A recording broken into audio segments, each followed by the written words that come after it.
¿Qué hay de cierto en la maldición de Tutankamón? ¿Cómo se consiguieron descifrar los jeroglíficos del antiguo Egipto? ¿Y cómo se produjo el descubrimiento de las pinturas de Altamira? Es más, ¿conocéis la diferencia entre la pintura al óleo y la pintura al temple? ¿Y cómo se realizaban los mosaicos romanos? Ya sé que parecen preguntas muy diversas y bastante complejas de responder, pero a todas ellas les daremos respuesta en los nuevos cursos de los viajes de Aspasia. Arrancamos este otoño con dos nuevas propuestas. La primera tendrá lugar los lunes, presencialmente en Donosti San Sebastián, y lleva como título El arte y la arqueología a través de sus técnicas artísticas. No te preocupes si no vives en Guipúzcoa, porque la segunda propuesta va a ser un curso online accesible desde cualquier lugar del mundo. Su título es Grandes descubrimientos de la arqueología. Tendrá lugar los martes por la tarde en riguroso directo, pero después las sesiones quedarán grabadas para verlas en cualquier momento en diferido. Creo que los títulos de ambas propuestas hablan por sí solos, pero ¿te apetece conocer un poquito más de qué voy a hablar en cada una de las sesiones? Arranco con el curso de los martes, el titulado Grandes descubrimientos de la arqueología. Como su propio nombre indica, nos va a permitir bucear en el origen de la arqueología, pero no tanto a través de sus descubrimientos o de los yacimientos arqueológicos más importantes, que también van a estar presentes en todas las sesiones, sino sobre todo para presentar la historia de la arqueología. ¿Cuándo nace esta apasionante ciencia? ¿Cuáles fueron los primeros descubrimientos arqueológicos? ¿Cómo fueron capaces los investigadores de aquel momento de conocer su antigüedad? ¿Tuvieron siempre claro que se trataba de civilizaciones antiguas o se pusieron sobre la mesa interesantes discusiones? ¿Qué sabemos de la visión que se tenía en el siglo XIX de la prehistoria? ¿Cómo se llegó a reconocer o a redescubrir el antiguo Egipto? Todos estos temas se irán analizando el curso para saber los pequeños y grandes pasos que fue dando la arqueología a lo largo de la historia. Las sesiones van a estar organizadas cronológicamente, es decir, primero comenzaré explicando los grandes descubrimientos de la prehistoria más antigua, del Paleolítico, para avanzar a lo largo de otras etapas prehistóricas y culminar esta primera parte del curso con Egipto. No penséis que otras culturas como Grecia, Roma o las grandes civilizaciones precolombinas se van a quedar fuera del programa, pero esa la reservaremos para la segunda parte del curso. Así que tocará empezar con el Paleolítico. Os voy a contar una pequeña historia. En 1879 el investigador cántabro Marcelino Sá de Sautuola descubrió las pinturas rupestres de la cueva de Altamira. Bueno, hay que matizar esto, en realidad no las descubrió él, fue su hija María que por casualidad penetró en esta cueva que ya se conocía y admiró absolutamente sorprendida los grandes bisontes del techo polícromo de Altamira. María salió rápidamente a buscar a su padre, le comunicó el hallazgo y Marcelino, que ya estaba familiarizado con los primeros descubrimientos de la época paleolítica que se habían producido en aquel momento, tuvo clarísimo desde el primer momento que se trataba de arte rupestre producido por los primeros seres de la humanidad, concretamente en el Paleolítico Superior. Pero Marcelino se encontró con un problema y es que cuando presentó sus hallazgos en París a la comunidad científica de aquella época, hubo muchísimos detractores que se negaron a aceptar la autenticidad de las pinturas de Altamira. ¿Cuál era el problema? Estaban demasiado bien hechas para lo que por aquel entonces se conocía de estas poblaciones primitivas.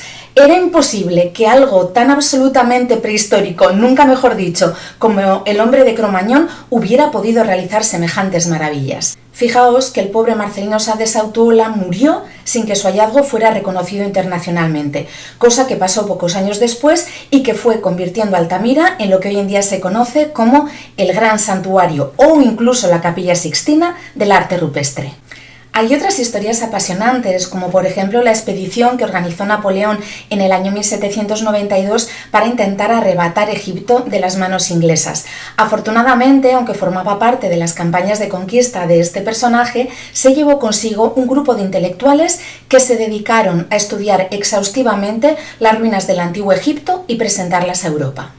La expedición de Napoleón tuvo otra importante consecuencia, y es que gracias a ella la piedra Rosetta llegó hasta Europa, y eso permitió a distintos investigadores conseguir descifrar la escritura jeroglífica, cosa que finalmente realizó Saint François Champollion. Pero no solamente voy a hablar del arte paleolítico de Egipto, sino que en esta primera parte del curso también tendrán lugar los grandes descubrimientos del yacimiento de Göbekli Tepe en Turquía o del Hombre de las Nieves, que es como se le conoce a Otzi, un cadáver perfectamente conservado que apareció en los Alpes. ¿Cuándo voy a contar todo esto? Los martes de 6 a 7 en directo, para que después aquellas personas que no puedan asistir a las sesiones puedan verla en cualquier otro momento en diferido. Pasemos al otro curso. Como acabo de recordar al hablar de Altamira, desde que aparece sobre la superficie de la Tierra el Homo sapiens, es decir, la especie a la que pertenecemos, se generó un pensamiento simbólico que llevó a los hombres y a las mujeres del Paleolítico a crear por primera vez en la historia de la humanidad el arte.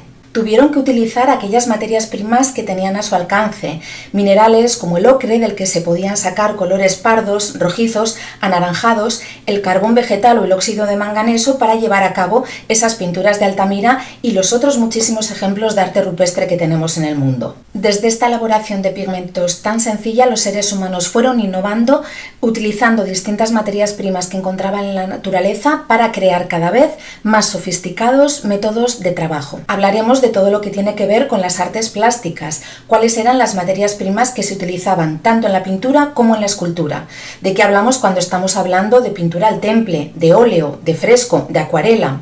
¿Qué decir de las técnicas del grabado, entre las que podríamos citar el aguafuerte, pero también la técnica del aguatinta, la silografía o la litografía?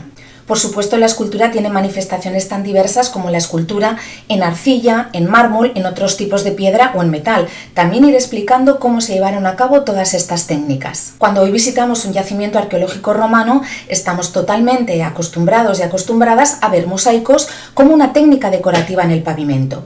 Pero ¿dónde y cuándo se inventaron los mosaicos? ¿Cómo llevaban a cabo este sofisticado trabajo a través de unas piezas tan diminutas como son las teselas, recortadas en mármol, otras piedras o incluso fabricadas en pasta vítrea? Así que en esta primera parte del curso hablaremos de los pigmentos naturales, de la arcilla, de los mosaicos, de la técnica de la pintura al temple, de los aguafuertes, la escultura en arcilla, la escultura en madera y la escultura en piedra. Sí, ya sé que echáis en falta otras muchas técnicas, pero como ocurría con el curso anterior, esas las dejaremos para la segunda parte. Pero no os preocupéis, que dicho así puede parecer que va a ser un curso demasiado técnico.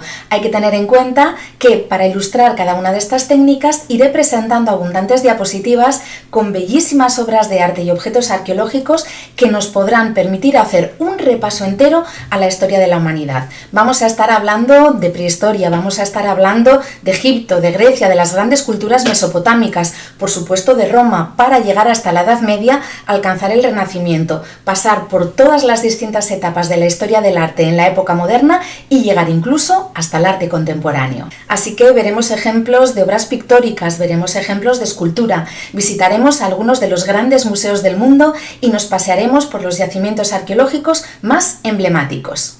Ambos cursos, tanto el curso presencial de Donosti del arte y la arqueología a través de sus técnicas artísticas, como el curso online de grandes descubrimientos de la arqueología, tendrán lugar a través de 10 sesiones, entre octubre y diciembre del año 2023.